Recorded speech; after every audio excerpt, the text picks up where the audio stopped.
Amén. Amén. Empezamos la semana pasada a estudiar el libro de Jueces. No le vamos a dar mucho a la introducción porque es como un poquito técnico la cuestión esa del desarrollo y todo eso. Quiero tocar solamente unos puntos, y que así, si vamos a buscar cómo es que se desarrolla el libro de Hechos, se desarrolla así: Israel le sirve a Dios, Israel cae en idolatría, Israel es oprimida, Israel clama a Dios, Dios levanta un juez, Israel es liberado, le sirve a Dios y vuelve nuevamente, y el libro completo. Prácticamente cada 40 años Dios tenía que estar levantando a alguien para que libertara al pueblo, porque ellos seguían metiéndose en problemas y en problemas y en problemas. ¿Qué era otra cosita? Cuando estudiamos el background de los jueces, nos damos cuenta que los jueces eran todos distintos. Y no todos no eran personas superdotadas ni nada por el estilo. Lo que quiere decir es que Dios no llama a la gente preparada. La preparación es buena, qué bueno que nos podemos preparar, qué bueno que podemos venir a la escuela bíblica, qué bueno que podemos ir al instituto. Es una chulería que usted pueda estudiar la Biblia y que usted pueda graduarse de instituto y de seminario, pero eso no garantiza que Dios lo va a llamar, porque Dios solamente llama a los que Dios llama, y a los que Él llama, Él prepara. Usted puede estar lo más preparado del mundo para ello. Yo he visto maestros de escuela secular, maestros, que no pueden dar una escuela bíblica efectivamente, porque hay algo espiritual en la cuestión, hay algo espiritual, y al que Dios llamó, Dios lo va a preparar para lo que Dios lo llamó. Así que el libro de los jueces rompe con esa mentalidad de que Dios solamente llama a la gente que está... No, Dios llamó, lo mismo llama a una mujer, que llama a un campesino, que llama a un pescador, que llama a un doctor de la ley, que llama al que Dios quiera llamar, y Dios prepara para la función que Él quiere a esa persona, a quien Dios quiera llamar y como lo quiera hacer. ¿Qué más dijimos?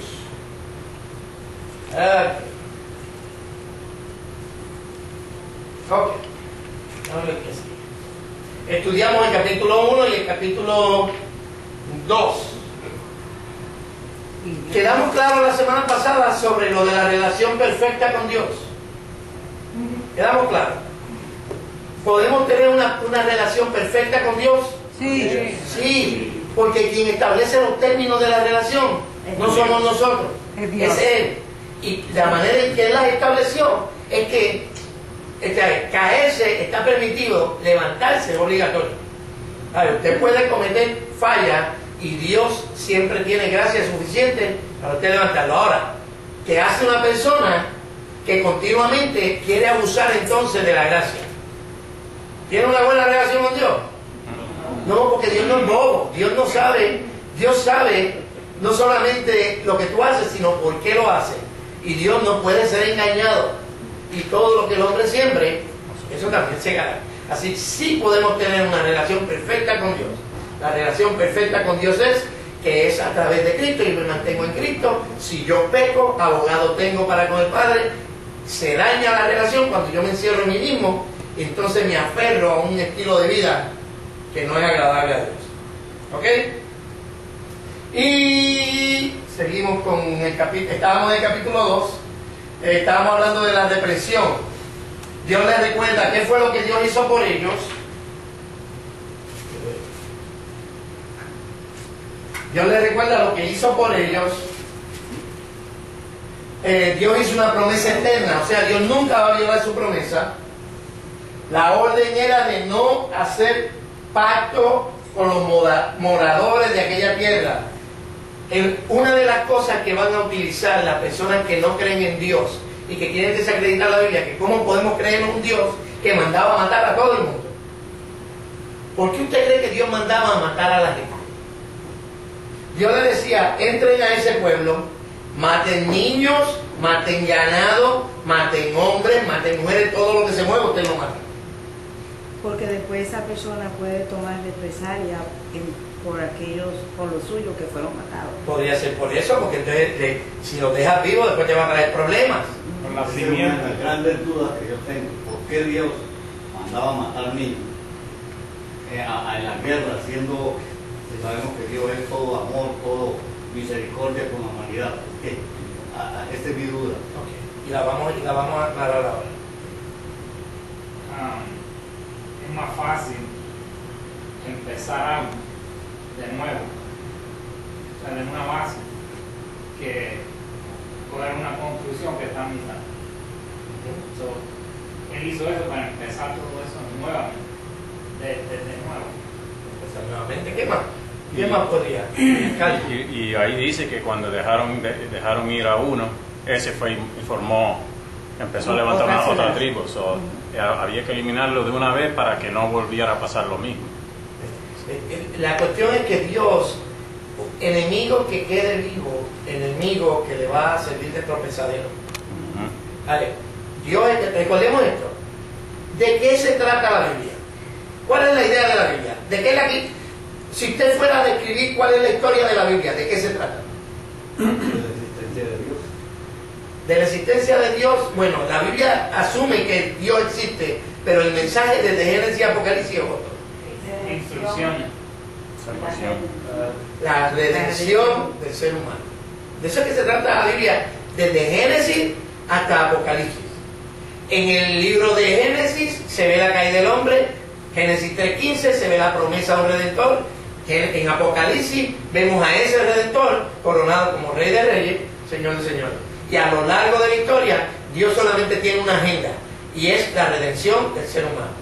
Si Dios permite que esa gente se queden ahí, que de todas maneras ellos fueron desobedientes, pero entonces esa gente empezaban, ¿sabe lo que quiere el diablo? El diablo lo que quiere es siempre mezclar la verdad con la mentira para que entonces al final de cuentas, ¿cuántas veces lo trataron de matar? Mire, trataron de matar a Cristo cuando un bebé. Lo trataron de matar. ¿Quién le tiene miedo a un bebé? Pero no es que le tenía miedo al bebé, le tenía miedo al Cristo que iba a salir de ese bebé.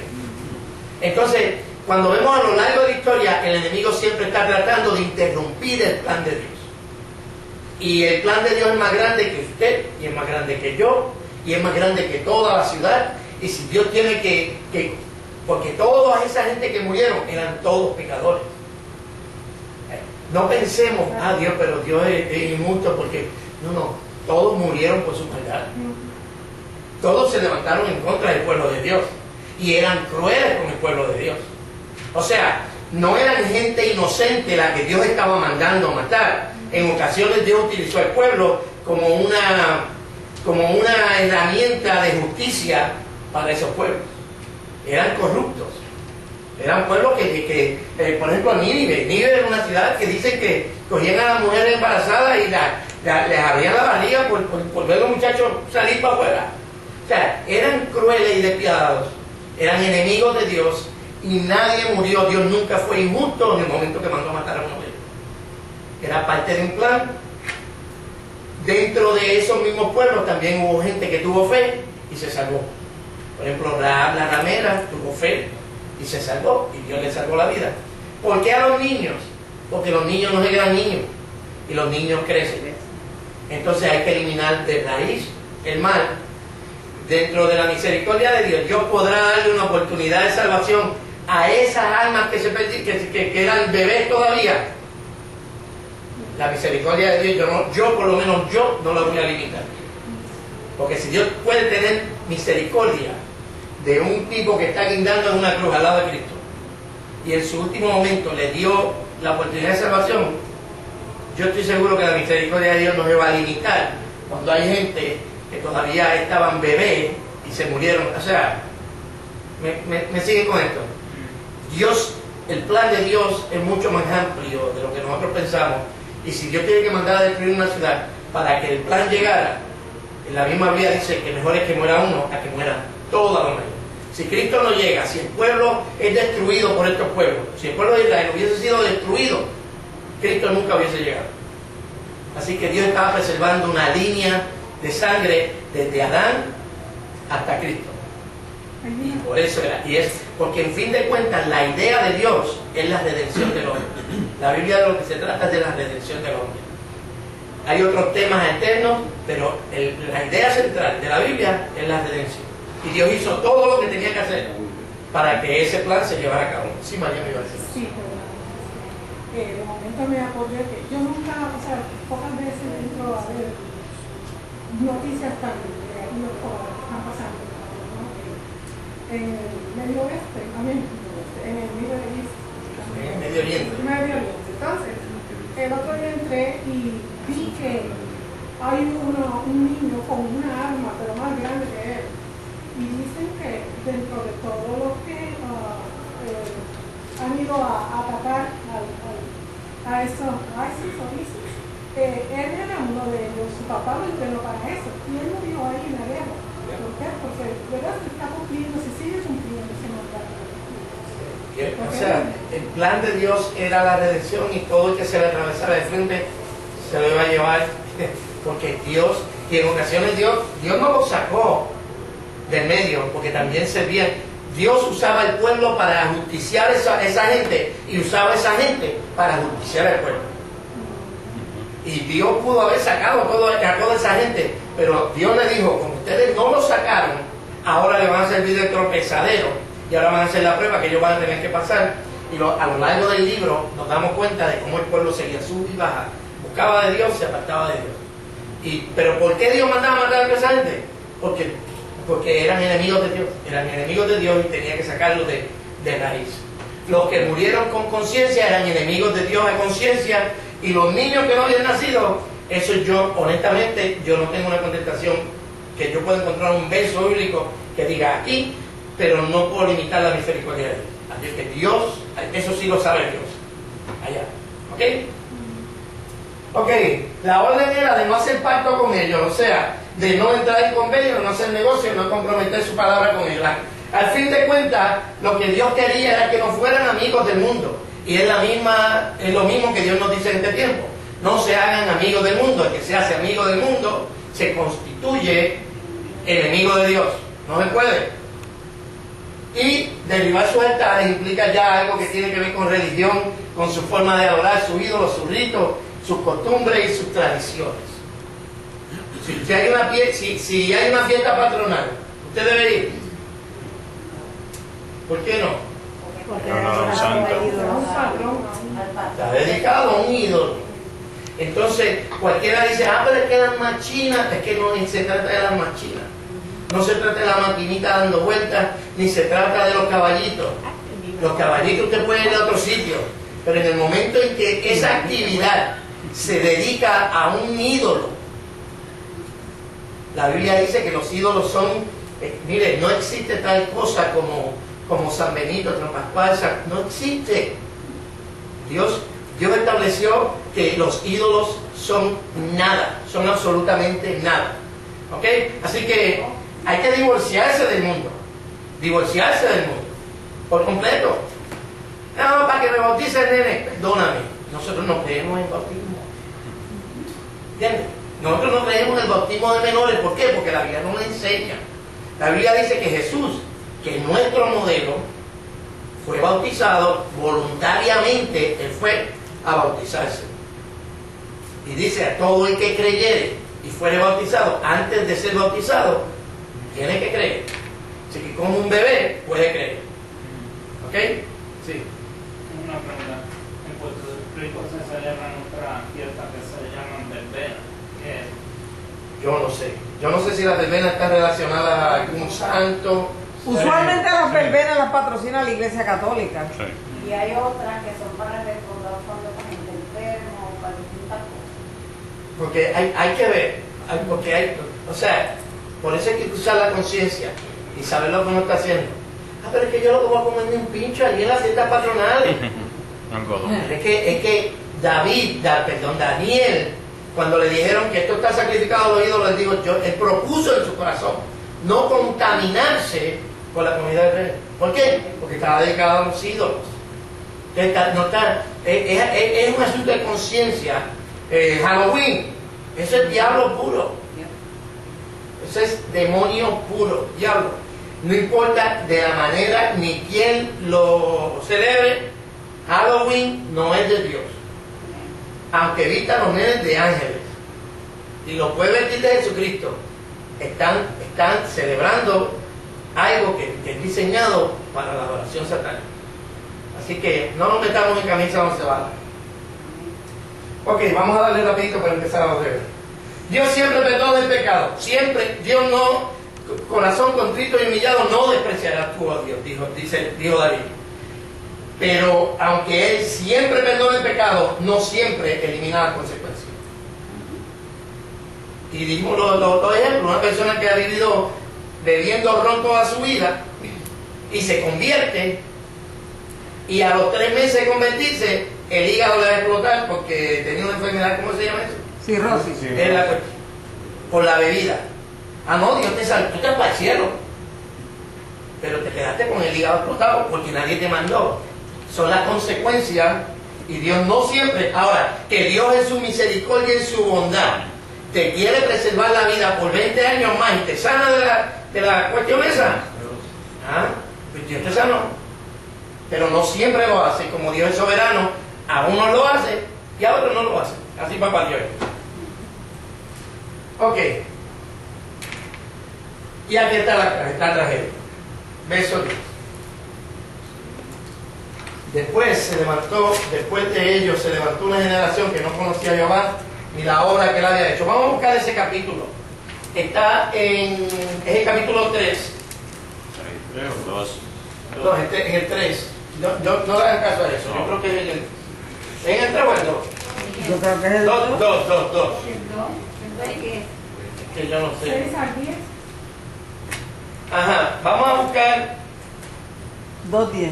Ok, mira cómo dice, verso 6. Porque ya Josué había despedido al pueblo y los hijos de Israel se habían ido cada uno a su heredad para poseerla, y el pueblo había servido a Jehová todo el tiempo de Josué. ¿Verdad que bueno? Mientras José estuvo vivo, el pueblo siguió a Dios. Y todo el tiempo de los ancianos que sobrevivieron a Josué.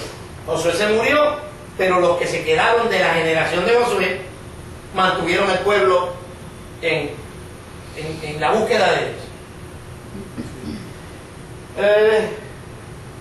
¿Dónde está? Los cuales habían visto las grandes obras de Jehová que él había hecho por Israel. Pero murió Josué, hijo de Nun, siervo de Jehová, siendo de 110 años, y lo sepultaron en su heredad en Timnat-Sera, en el monte de Efraín, al norte del monte Gaás. Y toda aquella generación también fue reunida con sus padres. O sea, murió Josué y murió toda la generación de Josué. Y ahí es donde empezó la cosa mala. Y se levantó después de ellos otra generación que no conocía a Jehová ni la obra que él había hecho por Israel. Ahora vamos a ir a Josué, capítulo 24. Yo quiero que ustedes, es uno de esos versos que... Josué 24. Es uno de esos versos que la gente lo recitan y se le paran los pelos.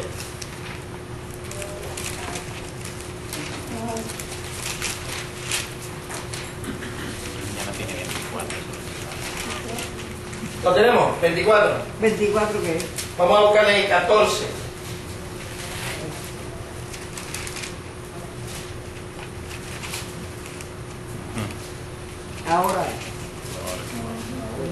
Ahora pues. ¿Qué me da el 14? Ahora pues, temed a Jehová y servidle con integridad y en verdad, y quitad de entre vosotros los dioses a los cuales sirvieron vuestros padres al otro lado del río y en Egipto, y servid a Jehová. ¿Buen consejo o no? ¿Es un buen consejo? ¿Sí? Yo, busquen a Dios. Muchachos, hay que buscar de Dios. Es como la gente que a veces que ni conocen a Dios le dicen, no muchachos, hay que buscar de Dios, hay que orar. Le dio una buena instrucción, pero desde mi punto de vista, recuerden esto está pasando cuando Josué ya está a punto de irse. Esta es la despedida de Josué. durante el mandato de Josué, aunque Josué fue un tremendo siervo de Dios, hubo un problema en las conquistas que se hicieron. Y es que las conquistas se dejaron a mitad. O sea, aún en el tiempo de Josué, se peleaba en Judea, para decir un nombre, y peleaban y tenían una victoria porque ganaron.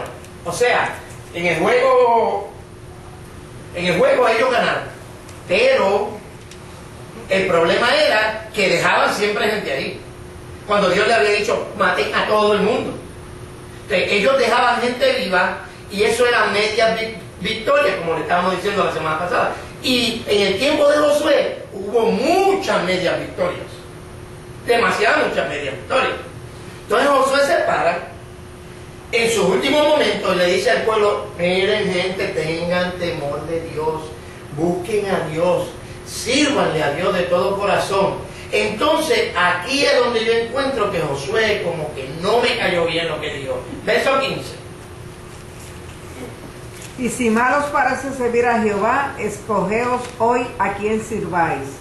Si a los dioses a quienes sirvieron vuestros padres cuando estuvieron al otro lado del río, o a los dioses de los amorreos en cuya tierra habitáis, pero yo y mi casa serviremos a Jehová.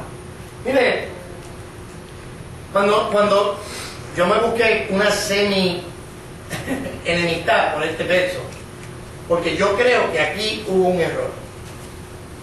Y le voy a explicar para que usted me entienda. Cuando vemos que está pasando de una etapa a otra, pasó del tiempo de Moisés a Josué, y ahora a Josué le tocó soltar la batuta a la próxima generación. Le está diciendo, ahora le toca a ustedes correr. Cuando vemos en el libro de Deuteronomio, cuando ya Moisés está a punto de desaparecer de la escena, Moisés, siendo responsable con la próxima generación, se paró delante del pueblo y le leyó toda la ley. Toda. Búsquelo usted en la Biblia. Y le dijo, así es que se vive. No tienes opciones, es así. Aquí está, mire, esta es la ley. Y así es que se vive. Sin embargo, cuando Josué viene a soltar la batuta, él le abrió la puerta a algo que Moisés no le abrió la puerta. A los dioses. ¿A qué fue? Pero es Le dio que la opción de escoger. Le dio la opción de escoger, aún le dijo, y sí, serviremos a Jehová. Yo lo puedo decir, pero del dicho al hecho, hay un trecho. un largo trecho. So, aquí está, yo por lo que, sígame con mi razonamiento, sígame de la forma en que yo voy pensando. Yo estoy analizando desde el principio hasta ahora. En el tiempo de Moisés, la gente se moría si no buscaban. Era que la tierra se abría y se los tragaba. En el tiempo de Josué, fueron fieles a Dios porque estaban más cerca de Moisés. Pero en el tiempo después de Josué, lo que hubo fue apostasía. ¿Por qué? Porque Josué les dejó unas opciones, no inculcó en la mente del pueblo, y esta es mi opinión, esto no es una doctrina, esta es mi opinión para poder explicar qué pasó con este pueblo, que de ser un pueblo que buscó a Dios por 40 años en el desierto dentro de todas las circunstancias, y después en la vida de Josué, si Josué murió de 110 y estuvo 40 en el desierto, quiere decir que entonces ponle que estuvieran 50 años o 40 años más bajo el liderazgo de Josué. Eso quiere decir que el pueblo estaba haciendo bien hasta que se le dieron opciones. Y escúcheme, yo no estoy diciendo que usted tiene que obligar a nadie, pero no hay opciones cuando se trata de Cristo. Cristo es el único plato en el menú. No podemos dar opciones. Y en mi casa mando yo. En mi casa no mandan los muchachos. Y en la iglesia hay una, para eso está la Biblia, para que vamos entonces. ¿Me sigue? Hay una forma de seguir las cosas. Lo que les quiero decir es que hay una estructura que se rompió con Josué. Porque no siguió el ejemplo de Moisés. Moisés fue íntegro hasta el último momento, y no que él no fue íntegro, pero como que ya al final de los días no fue tan fuerte con el pueblo como lo fue Moisés. ¿Cuál fue el resultado? El resultado fue apostasía. El resultado fue que la próxima generación no conociera a Dios. Jorge, después ¿sabes? No, pues tú vas a aprender. Algo que hizo Moisés es que cuando le leyó la ley, le dijo, y esto se le enseñará a levantarse, a acostarse, o sea, estimuló al pueblo a que lo que habían aprendido y lo que habían visto se le enseñara a los hijos. En cambio, aún la generación después de, porque dice que murió Josué, y después la generación que siguió Josué también murió. No, la de Josué. La generación de Josué también murió. La que estaba con también murió. Quiere decir que ni aún esa generación se preocupó por enseñar a la próxima generación de decirle, no, sigan esto. O sea que al parecer para mí, como que cada quien cogió por su lado, y no se le dijo como Moisés le dijo, no enseñen esto. O sea, que enseñen esto al acostarse, enseñen esto al levantarse a sus hijos, y escriban en los postes, ¿sabes? Hagan esto su prioridad. Esto es su prioridad. No es que hay dos opciones, si aquella se ve más linda, yo agarro aquella. No, esta es la prioridad, no tiene que ir como acaba de decir. Eso yo lo veo en la actualidad, lo que le está pasando a la iglesia católica, a la iglesia episcopal y a la iglesia presbiteriana, que han roto con sus códigos de ética, con su doctrina, para acomodar una gente que está haciendo presión ahora, que son los homosexuales. Y ellos están como cediendo a esa presión y están diciendo, bueno, eso es una alternativa, y ellos están bien. Ese es un tremendo ejemplo, porque precisamente es que todo, cuando la estructura se rompe, va a la apostasía. Lo que antes era malo, ya no es malo. Lo que predicaron, por ejemplo, la Iglesia Católica predicó por 1800 años. El homosexualismo es pecado, no lo aceptamos, no lo permitimos, y ahora sí. ¿Por qué? Porque se rompió la estructura, y donde quiera que se rompa la estructura, mira, donde quiera, en la iglesia, en el hogar, en el trabajo, en el negocio, donde no hay estructura, se va a terminar haciendo lo contrario a lo que se hacía antes. Y eso es lo que se ve en el pueblo. Vicky, ¿cómo ibas a decir algo? En versículo 25, entonces, ¿por qué dice que Josué Acare leyó el mismo día el estatuto y las leyes de Dios? Él lo hizo también. Pero le dijo al pueblo, escoja. Sí, pero acá le leyó todo. Y acá hicieron un pacto en el 27 que todas las palabras de Dios fue dicha ese día, igual que hizo Moisés. No, Moisés nunca le dijo, escojan entre los dioses paganos y a Dios. Ahí es donde está el asunto. O sea, Josué le dijo, aquí van a muchos dioses que escoger. Si bien le parece, en el verso bien, porque cada palabra significa y tiene un peso. Si es como yo decirle al muchacho, por ahí, mira nena, por ahí hay muchos muchachos con quien tú te puedes acostar, pero si quieres, puedes esperar por el que es. ¿Me sigue? Le abriste la puerta. No. La idea es, mira, cuando tú si tú quieres ir al matrimonio, tú tienes que entonces guardarte para ese hombre. ¿Me sigue? Josué hizo algo que Moisés no hizo. Leerle la Biblia, ok, le leyó la Biblia, pero como dijo Jorge, Moisés no es solamente leer la Biblia, es esforzarla, es enforzarla. ¿Enforzarla qué se dice? O sea, como que tú la abrichas. Es como que no solamente te la estoy leyendo como algo retórico, sino que yo te estoy diciendo, esto tienes que inculcárselo al que viene, y al que viene después del que viene, y al que viene, el que viene después el que viene, el que viene. Exacto. ¿Me siguen? O sea, leer la Biblia es lo de menos, leer la ley es lo de menos. Moisés fue bien radical en la forma en que él presentó la ley. Y él dijo, aquí no hay más opciones. Es más, y la misma ley decía, el que no viva por esta ley, morirá. Entonces Josué le abrió la puerta. Digo, por lo menos así yo lo veo. Yo lo veo como que, remitámonos a los resultados. ¿Qué pasó cuando le fue Josué? El pueblo hizo exactamente lo que Josué le aconsejó. escogieron, bien le pareció coger los otros dioses, pues cogieron los otros dioses. Aparte de que si hubiesen sacado a todo el mundo de la tierra, como Dios le dijo que lo hicieran, no tenían que preocuparse de pelear por otros dioses, porque no iban a haber otros dioses en la tierra. ¿Estamos? ¿Estamos bien? Más o menos. ¿Sí o no? No, porque de la manera que está presentado es, o eligen a Dios y se acabó. No hay libre albedrío. No tienen la opción ellos. Yo no lo veo de la manera que usted lo ve. Él está diciendo, mira, esto es lo que ve, yo veo que acá hay otros dioses, y si tú lo eliges a Dios, yo voy a seguir siguiendo ellos. Es lo que está pasando en este tiempo. Es lo mismo. Yo no puedo decirle, esta es la única opción, es Dios. Si Dios es la única, Jesús es la única manera, Dios. Pero yo no puedo obligar a una persona, y eso para mí parece como una obligación. Yo no quiero a uno que lo ame por obligación. No, espérate. Mira el punto aquí.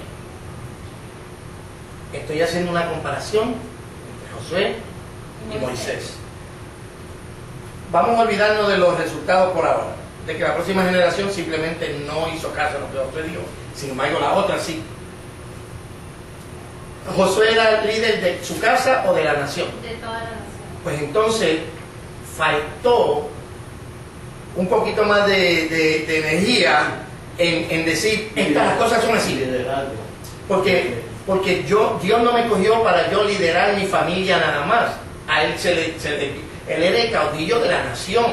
En el momento que tú dices, aquí hay muchos dioses, si a ustedes les parece bien, escojan ustedes a quién ustedes quieren, si quieren seguir a los Baales o si quieren seguir a Jehová. Pero yo se desligó del pueblo, ¿o no? Él dijo, pero yo, ustedes quieren seguir por ahí para abajo, sigan ustedes por ahí para abajo, pero yo y mi casa serviremos a Jehová. ¿Me siguen? O sea, se distanció del pueblo y le dijo, allá ustedes. Y ahí es donde está el problema. No en lo demás. Josué fue tremendo siervo de Dios. Josué fue tremendo siervo de Dios. Pero como todos los siervos de Dios, no es perfecto. Y cometieron errores. Moisés no le metió 4 cascarazos a la piedra cuando Dios le dijo que le dieran. Y para mí, yo estoy viendo un líder cansado al final de sus días, que ya está como medio aborrecido de toda esta pelea.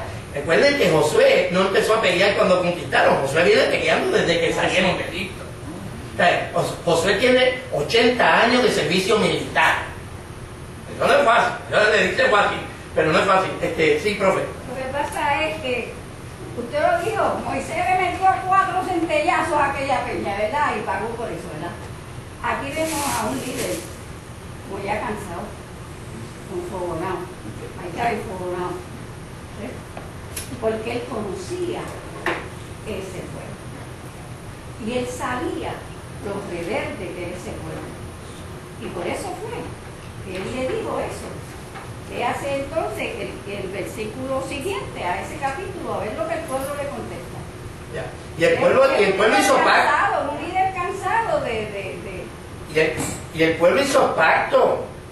El pueblo hizo pacto, pero esos que hicieron pacto se murieron como 3, porque era la misma generación. Oh, sí, nosotros vamos a seguir a Dios. Y con el bastón caminando, porque estaban más viejos que Josué. Entonces, la nueva generación, ¿por qué se apartaron? Sí, y en cuanto a que se presente una solución, escúchame, el Evangelio presenta una solución. Y es Cristo. Tú me puedes decir, bueno, Cristo, pero hay muchos caminos que llegan a Cristo. No, pero Doctor, es como si el Estado pusiera una ley,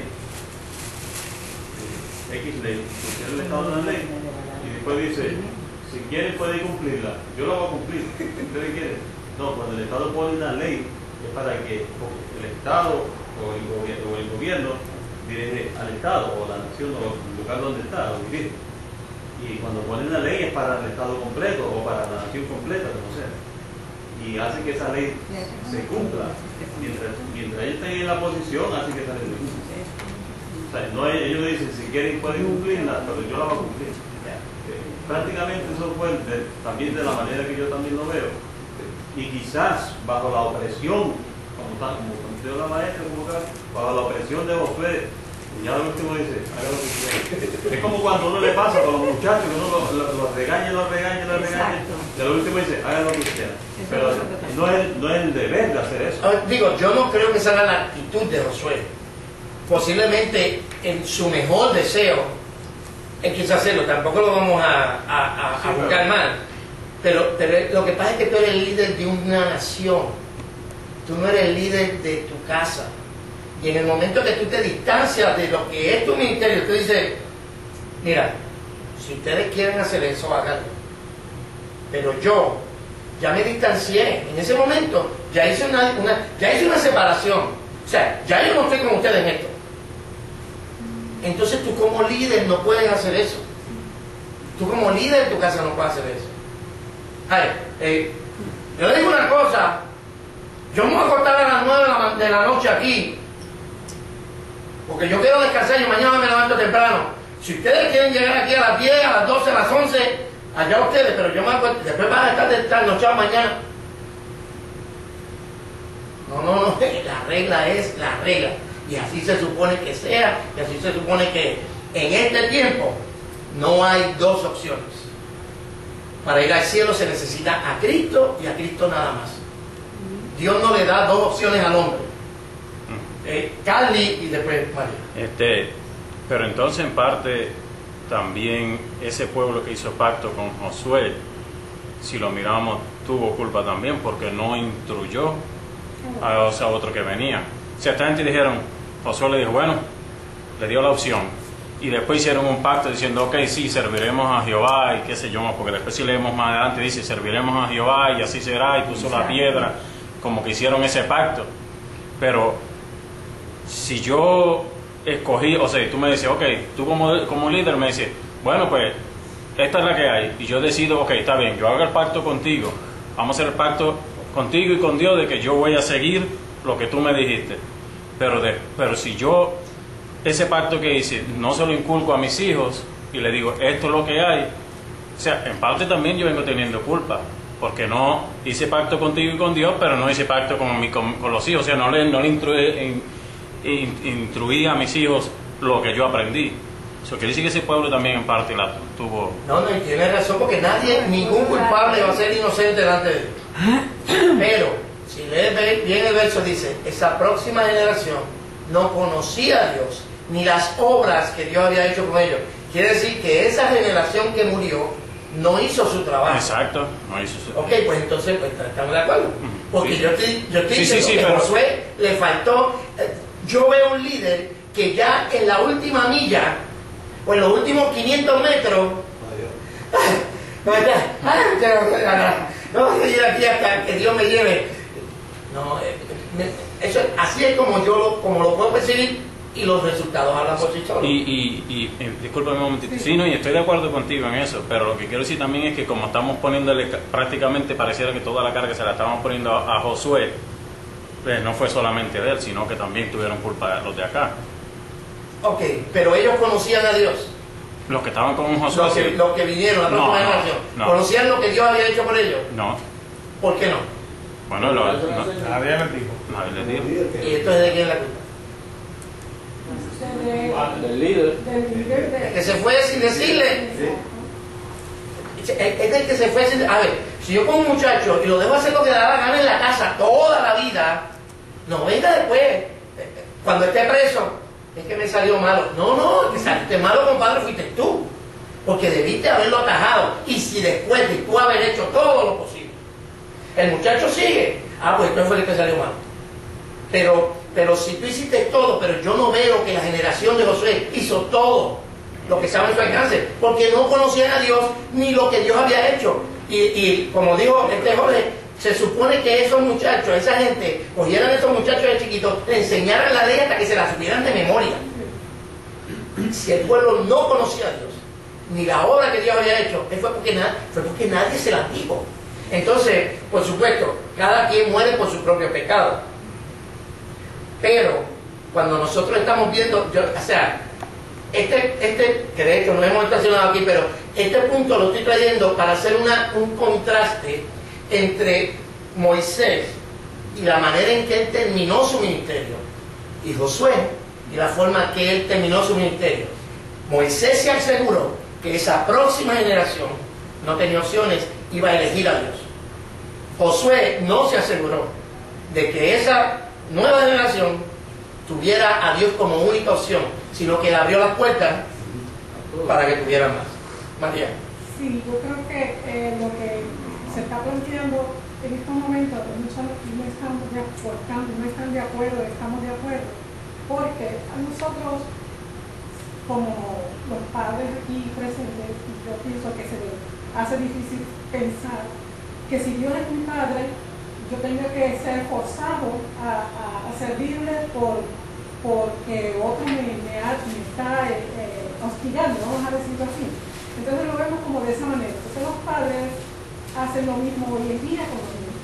Le dan muchas opciones, muchas veces como se ha planteado. Entonces, la cuestión está en que esa flexibilidad tiene que existir para mucha gente y para otra gente no debe de existir, es lo que se está planteando aquí. Pero yo pienso que de las cosas de Dios, como se ha dicho, tenemos que estar muy claros y muy precisos y no podemos decirle al niño, ve a la iglesia si quieres, si no quédate en casa. Pues, pero yo me voy a ir a la iglesia, que es lo que muchas veces pasa.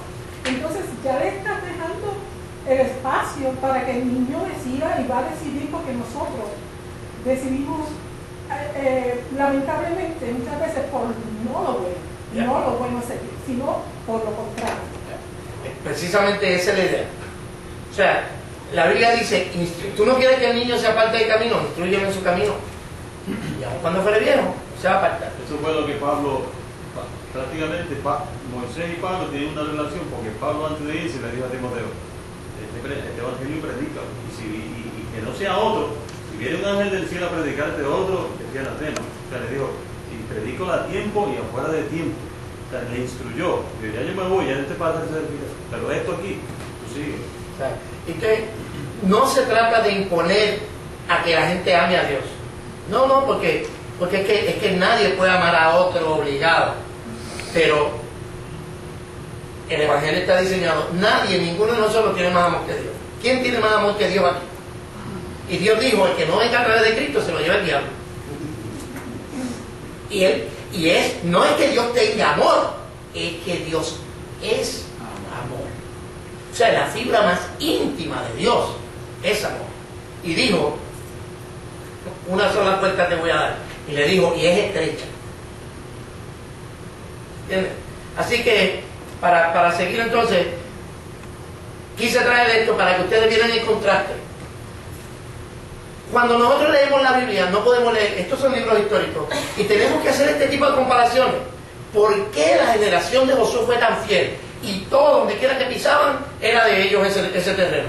Sin embargo, empezaron a descuidarse a lo largo de tanta batalla. Y cada uno de nosotros nos toca batallar tantas veces en la vida.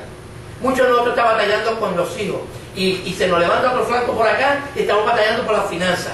Y de momento el carro de daño y estamos ahora batallando por aquí, como me dice Jairo, ¿me entiende? Que le sigue lloviendo sobre mojado. Entonces, pues, llega el momento en que tanta guerra llega a desgastarnos. Y entonces es normal que esto pasara, pero cuando lo miramos de una manera más amplia, nos damos cuenta que sí hubo unos errores que no se cometieron con Moisés y que sí se cometieron con Josué, y algo de lo peor que le pudo haber pasado a este pueblo es que se acostumbró a que alguien, un hombre, lo liderara. Y siempre tenían una relación en virtud al hombre que estaba al frente. Por eso cuando vemos en el libro de los reyes, cuando vinieron reyes malos, el pueblo pasaba el viaje en bicicleta. Cuando vemos en el libro de jueces llegaba un juez y todo el mundo derechito, se moría el juez y todo el mundo se iba a pique. ¿Cómo va a ser? Vamos a empezar el capítulo 2. El primer juez que aparece es Otoniel. Si por favor alguien puede leer eso en voz alta para que... Si no, yo lo leo, ¿qué pasa? Otoniel poderoso. El primero de los jueces de Israel era de la tribu de Judá, sobrino de Caleb. Fue un héroe durante la conquista de Canaán, especialmente en la toma de Kiriat Sefer, por lo cual se le premió con la mano de Axa, la hija de Caleb. Cuando los israelitas fueron sojuzgados por Cusán Risataim, rey de Mesopotamia, Jehová levantó un libertador a los hijos de Israel y los libró a través de Otoniel. Josué 3:8, Jueces 3:8 al 11. Su gobierno duró 40 años, toda una generación. Jueces 3:11. Se dice de Otoniel que el Espíritu de Jehová vino sobre él. Y eso es todo lo que se dice, pero eso no le vamos a dar mucha vuelta. Algo que sí quiero resaltar es que no importa cuán bravo y fuerte tú seas, una cosa es ser valiente y otra cosa es ser atrevido. Samgar, hijo de Aná. Ustedes están leyendo como si esto fuera algo nuevo y te supone que ya se hubiese leído esto en su casa. No, yo le estoy dando énfasis.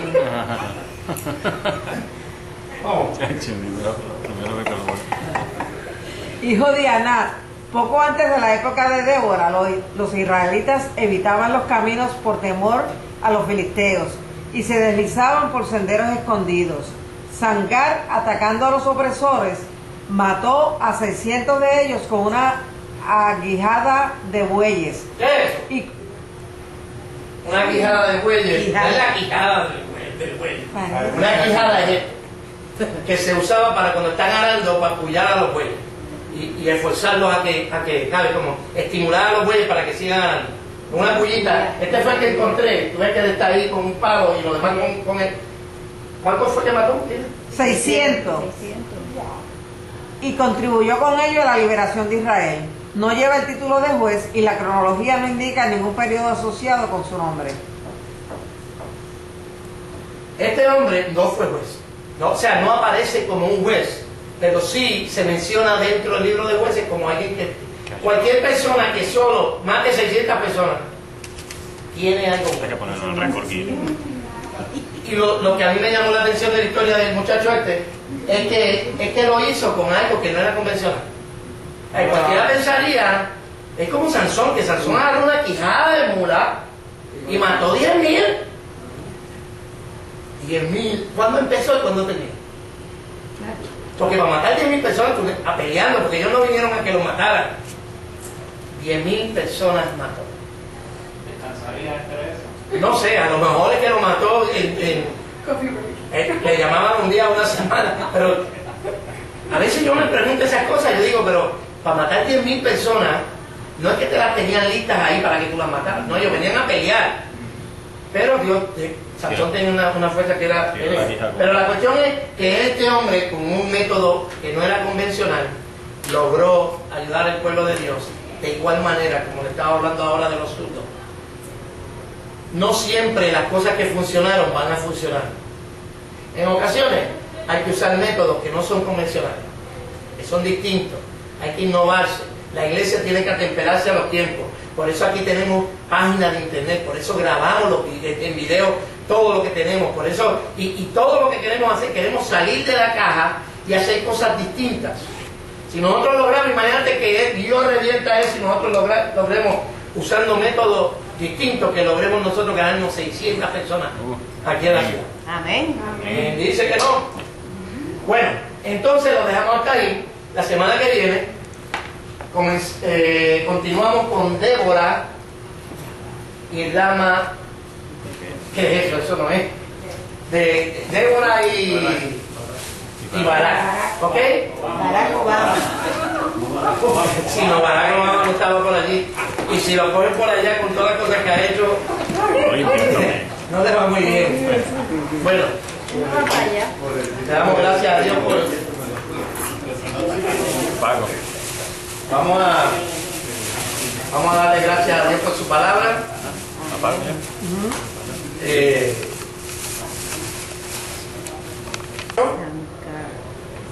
Samgar, hijo de Aná.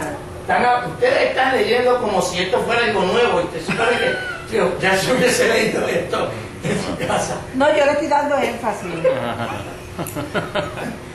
Oh. Primero vez que lo veo.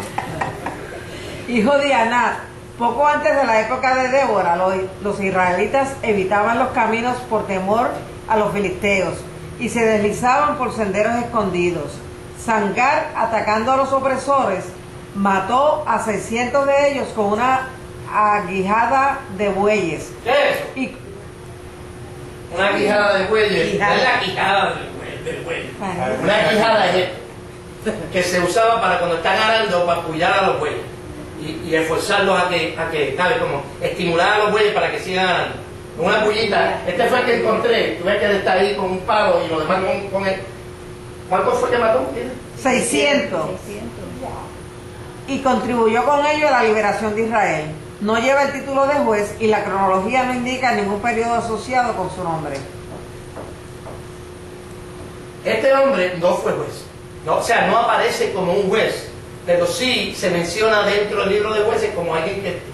Cualquier persona que solo mate 600 personas tiene algo. Hay que ponerlo en el récord Guinness. Y lo que a mí me llamó la atención de la historia del muchacho este es que lo hizo con algo que no era convencional. Cualquiera pensaría, es como Sansón, que Sansón agarró una quijada de mula y mató 10,000. 10,000. ¿Cuándo empezó y cuándo terminó? Porque para matar 10,000 personas, a peleando, porque ellos no vinieron a que lo mataran. 10,000 personas mató. ¿Descansaría entre eso? No sé, a lo mejor es que lo mató le llamaban un día a una semana, pero a veces yo me pregunto esas cosas, yo digo, pero para matar 10,000 personas, no es que te las tenían listas ahí para que tú las mataras, no, ellos venían a pelear. Pero Dios, Sansón tenía una fuerza que era... Pero la cuestión es que este hombre, con un método que no era convencional, logró ayudar al pueblo de Dios de igual manera, como le estaba hablando ahora de los zurdos. No siempre las cosas que funcionaron van a funcionar. En ocasiones hay que usar métodos que no son convencionales, que son distintos. Hay que innovarse. La iglesia tiene que atemperarse a los tiempos. Por eso aquí tenemos páginas de internet, por eso grabamos en video todo lo que tenemos, por eso, y todo lo que queremos hacer, queremos salir de la caja y hacer cosas distintas. Si nosotros logramos, imagínate que Dios revienta eso y nosotros logremos usando métodos distintos, que logremos nosotros ganarnos 600 personas aquí en la ciudad. Amén. Dice que no. Bueno, entonces lo dejamos hasta ahí. La semana que viene continuamos con Débora y Rama. ¿Qué es eso? Eso no es. De Débora y Barak. ¿Ok? Barak Obama. Si no, Barak Obama no estaba por allí. Y si lo cogen por allá con todas las cosas que ha hecho, no te va muy bien. Bueno, le damos gracias a Dios por... Pago. Vamos a darle gracias a Dios por su palabra. Apago ya.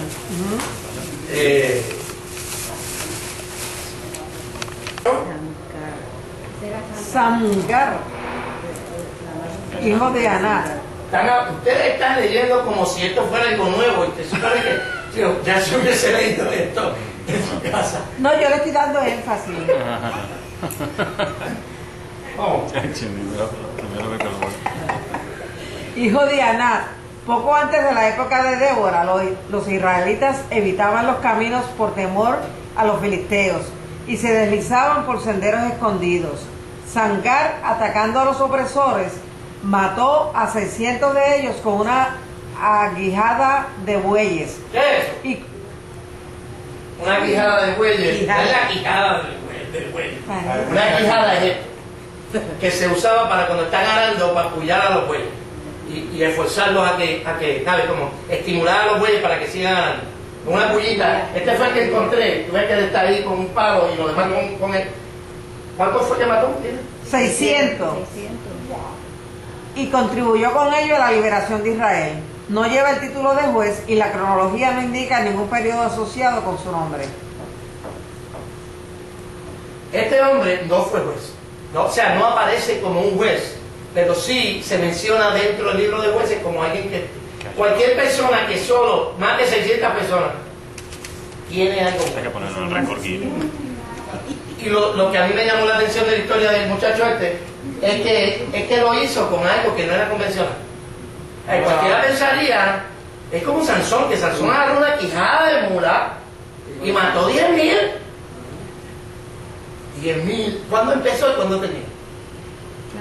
Porque para matar 10,000 personas, a peleando, porque ellos no vinieron a que lo mataran. 10,000 personas mató. ¿Descansaría entre eso? No sé, a lo mejor es que lo mató le llamaban un día a una semana, pero a veces yo me pregunto esas cosas, yo digo, pero para matar 10,000 personas, no es que te las tenían listas ahí para que tú las mataras, no, ellos venían a pelear, pero Dios, Sansón tenía una fuerza que era, pero la cuestión es que este hombre, con un método que no era convencional, logró ayudar al pueblo de Dios, de igual manera, como le estaba hablando ahora de los zurdos. No siempre las cosas que funcionaron van a funcionar. En ocasiones hay que usar métodos que no son convencionales, que son distintos. Hay que innovarse. La iglesia tiene que atemperarse a los tiempos. Por eso aquí tenemos páginas de internet, por eso grabamos en video todo lo que tenemos. Por eso, y todo lo que queremos hacer, queremos salir de la caja y hacer cosas distintas. Si nosotros logramos, imagínate que Dios revierta eso y nosotros logremos usando métodos distintos, que logremos nosotros ganarnos 600 personas aquí en la ciudad. Amén. Amén. Dice que no. Bueno, entonces lo dejamos hasta ahí. La semana que viene continuamos con Débora y Rama. ¿Qué es eso? Eso no es. De Débora y Barak. ¿Ok? Barack Obama. Si no, Barack Obama no estaba por allí. Y si lo cogen por allá con todas las cosas que ha hecho, no le va muy bien. Bueno, le damos gracias a Dios por. Vamos a darle gracias a Dios por su palabra.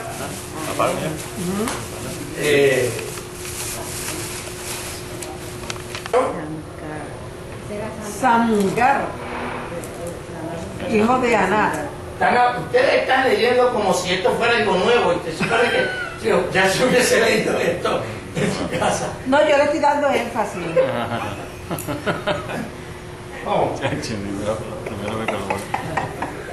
Hijo de Aná.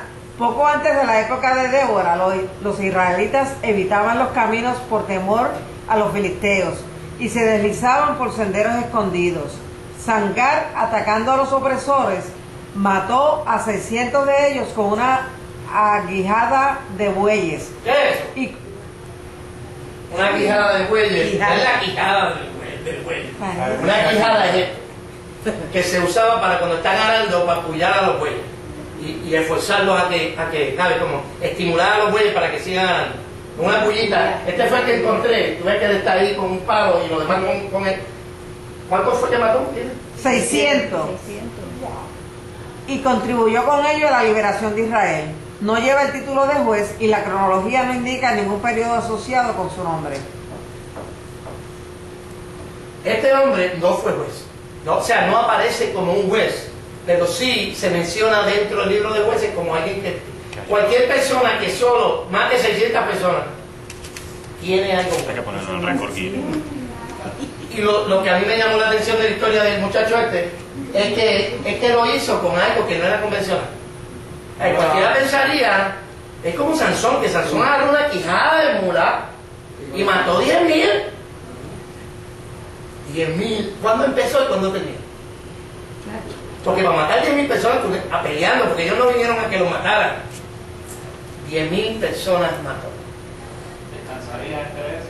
No sé, a lo mejor es que lo mató le llamaban un día a una semana, pero a veces yo me pregunto esas cosas, yo digo, pero para matar 10,000 personas, no es que te las tenían listas ahí para que tú las mataras, no, ellos venían a pelear. Pero Dios, Sansón tenía una fuerza que era...